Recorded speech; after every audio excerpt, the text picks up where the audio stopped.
From its humble beginnings as a tiny organic grocery spot in the heart of Austin, Texas, to becoming the top dog in Amazon's lineup, Whole Foods has taken us on one wild ride. In its 44-year journey, this organic food haven has seen it all. Insane growth spurts, tough times, and everything in between. So, hang on tight, folks, because we're about to dive deep into the story of the biggest organic food store on the planet, its roots, its rise, with all the twists and turns. See, the story of this $13 billion grocery giant traces all the way back to the 70s, when it kicked off with little more than a borrowed sum of $45,000, a heap of hopes and a boatload of dreams. More precisely, John Mackey and Renee Lawson initially planned to raise $50,000, but they could only raise $45,000 through family and friends to open a small vegetarian natural food store in Austin, Texas, which they named Safeway. Back then, the concept of natural food stores was just starting to gain traction, so naturally, their journey had its fair share of bumps. They even had to store food products in their apartment, and unfortunately, that didn't turn out well. It got them booted out of the apartment because it was against the rules. With their living situation in chaos, they had no choice but to crash at the store. Now, living in a store meant living without the luxuries of an actual home. That is, no cozy shower stall to unwind after a long day, just a trusty water hose hooked up to their dishwasher for those makeshift showers. So when we said it wasn't a smooth start, we weren't kidding. Fast forward 2 years later, and John Mackey and Renee Lawson teamed up with Clarksville natural grocery owners, Craig Weller and Mark Skiles. And in a bold move, they decided to merge Safeway with Clarksville Natural Grocery, because they kinda had the same goal, to offer high-quality, organic, and fresh products to customers. Now, unlike traditional grocery stores, they aimed to create a one-stop shop for health-conscious consumers. And with that, the union gave birth to what we know now as the original Whole Foods Market. Only this time, there was a twist. They decided to add meat to their menu. With this exciting new venture, they flung open the doors to a whopping 10,500 square feet of foodie paradise, complete with a team of 19 dedicated staff members. Now, in today's world, that might not sound like much, but back then, it was like stepping into a whole other dimension compared to your standard health food store.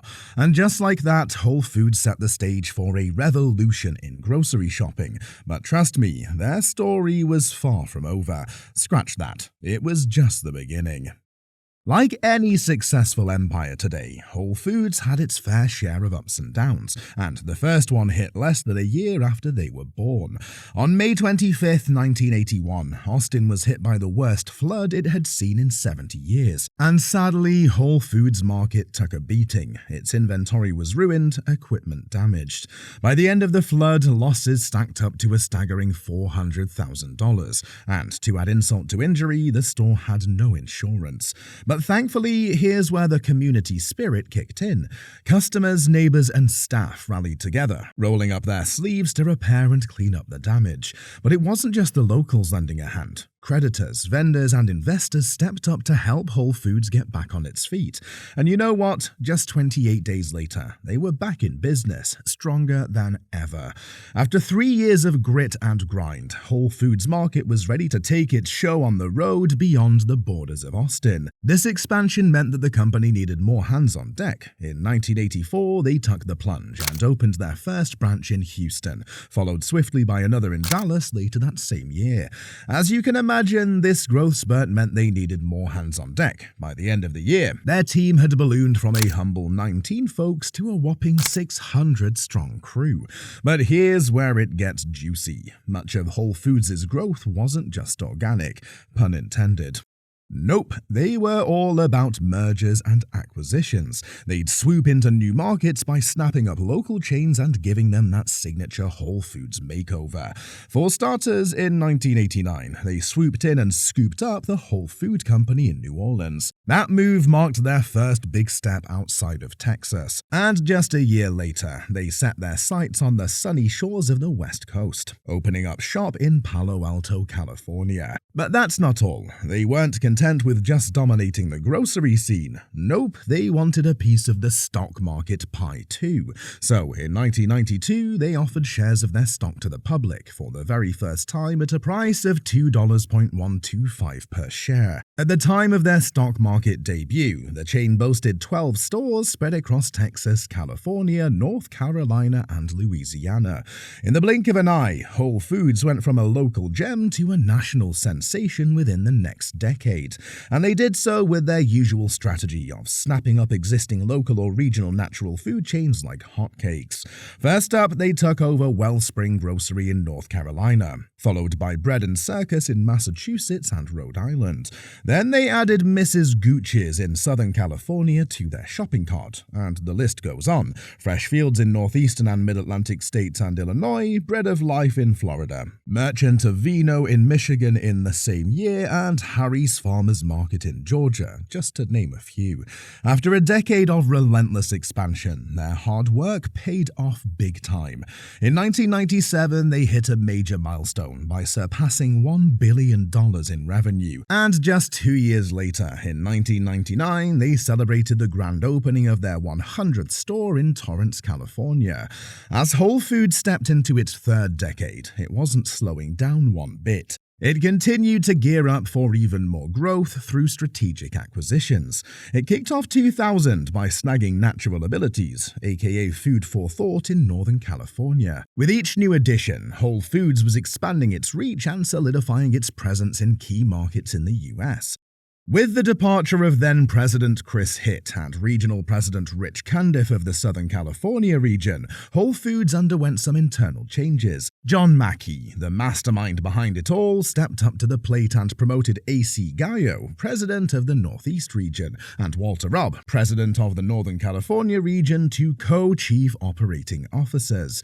Soon they were also given the titles of co-presidents, marking a new chapter for the company. And it trickled down to the regional level too. David Lannon took the reins as president of the Northeast region, Anthony Gilmore stepped up into the role of president for the Southwest region, and Ron Megan assumed the position of president for the Northern California region. With a fresh lineup of leaders at the helm, Whole Foods was poised for a new era of success. And if all that wasn't enough, in 2001, Whole Foods made its mark in the Big Apple by venturing into Manhattan. Yep, they were taking a bite out of the concrete jungle, one organic apple at a time. But Whole Foods wasn't content with just stopping at state lines. So, in 2002, they kept the momentum going by crossing borders and opening their first store in Toronto, Ontario, marking their expansion to the Great White North. You could say they tripled that momentum, because that same year, Whole Foods made their grand entrance into Canada. But what's even more impressive is that they made waves across the pond by acquiring Fresh and Wild in the United Kingdom just 2 years later. With all of this expansion, Whole Foods was finally starting to reap the rewards of years of hard work. In late 2004, it was reported that Whole Foods had cleared $188 million in profits in the last 2 years alone. And the success didn't stop there. In 2005, Whole Foods opened its flagship store, a whopping 80,000 square feet, right in downtown Austin, where it all began. Not only that, but they also moved their headquarters into offices above the store. While Whole Foods was focused on massive expansion outside the United States, they also dedicated themselves to expanding within the country. So in 2008, Whole Foods took their organic mission to Hawaii. That same year, they also launched a cutting-edge green distribution center in Braselton, Georgia, showing their commitment to sustainability alongside quality products. Unfortunately, 2008 wasn't exactly smooth sailing for Whole Foods. The brand hit a rough patch when its stock price took a nosedive, plummeting by a whopping 76% in just 1 year. Yep, that's a big hit, no sugarcoating it. To bounce back, Whole Foods made a strategic move by selling a 17% stake to private equity firm Leonard Green & Partners LP. It was a tough decision, but it paid off. The firm later cashed out in 2011, walking away with a tidy profit of about $1 billion. Over the next couple of years, the company continued to expand by buying smaller stores, but at the same time, time, they weren't afraid to streamline either. Like the time they sold off 35 Henry's Farmer Market and Sun Harvest Market stores in 2007, making a cool $166 million in the process. But just when things seemed to be on the upswing, Whole Foods encountered another obstacle in 2015, and this time it was fierce competition. With organic and natural foods becoming more popular and affordable, thanks to new players entering the market, the competition heated up. Even retail giant Walmart jumped on the organic bandwagon, becoming the largest seller of organic food in the country. As a result, investors started to worry that Whole Foods might lose its edge in a market segment it had helped create. Of course, with growth comes adjustments. In January 2017, they made the call to close down 3 regional kitchens in Everett, Landover, and Atlanta as part of a larger effort to keep their operations efficient and innovative. At this point, it was undeniable. Whole Foods had become more than just another American company. It was something special. For one, with 4 decades under its belt, it had proven its resilience and ability to navigate through all the hurdles that had been thrown at it with grace. And you could say that's exactly what Amazon saw. So that year, Amazon decided to dip its toes into the grocery business by adding Whole Foods to its shopping cart. They shelled out over $13 billion for this iconic supermarket chain, known for its organic offerings, and let's be honest, sometimes steep prices. But Amazon didn't just see Whole Foods as another purchase. They saw an opportunity to make healthy and organic food accessible to everyone. As a selling point, Amazon pledged to slash prices at Whole Foods while keeping its commitment to top-notch, natural and organic products intact. It was a win-win situation. Customers could enjoy more affordable groceries, while Amazon strengthened its position in the digital grocery market. You see, at the same time, Amazon wasn't the only player entering the grocery space. Competitors like Google Express, Instacart, and Fresh Direct were also vying for a slice of the pie. By adding Whole Foods selection to its arsenal, Amazon aimed to gain a competitive edge and solidify its place as a go-to destination for online grocery shopping. With this acquisition, Amazon wasn't just making a business move, it was making a statement about the future of grocery retail. And as the saying goes, the proof is in the pudding. For Whole Foods, it was also good for business. Just a year later, they saw an opportunity to expand their reach even further. With Sears and Kmart stores closing down left and right, Whole Foods swooped in, eyeing those vacant spaces as potential new locations. But the perks of the partnership didn't end there. Thanks to Amazon's tech wizardry, Whole Foods was able to sprinkle a little extra magic into their shopping experience. Picture this: you walk into a Whole Foods in Austin, Texas, and instead of fumbling for your wallet, you simply scan your palm to pay for your groceries. It's like something out of a sci-fi movie, but it's happening right in your neighborhood grocery store. That's exactly what they did with Amazon's One System technology. With these innovative touches, Whole Foods wasn't just keeping up with the times, they were setting the bar for what grocery shopping could be. And for customers, it meant convenience, efficiency, and a little touch of magic in their everyday lives. Aside from convenience and technological advancements, Whole Foods Market has been committed to transparency and sustainability, revolutionizing the way customers shop for groceries. Over the years, they've implemented various in-store rating systems across different departments, giving customers the power to make informed choices. Take the seafood department, for instance. Whole Foods introduced a sustainability rating system, ensuring that their wild-caught seafood met stringent standards evaluated by third-party auditors. Similarly, farm-raised seafood must adhere to aquaculture standards, also evaluated by third-party auditors.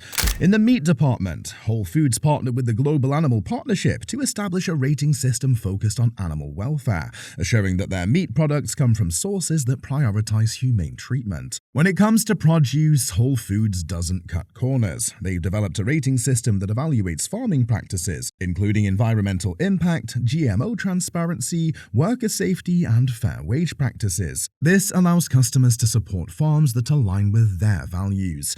Even in the grocery department, Whole Foods is paving the way with their EcoScale rating system for cleaning products, measuring their environmental impact and empowering customers to choose products that are eco-friendly.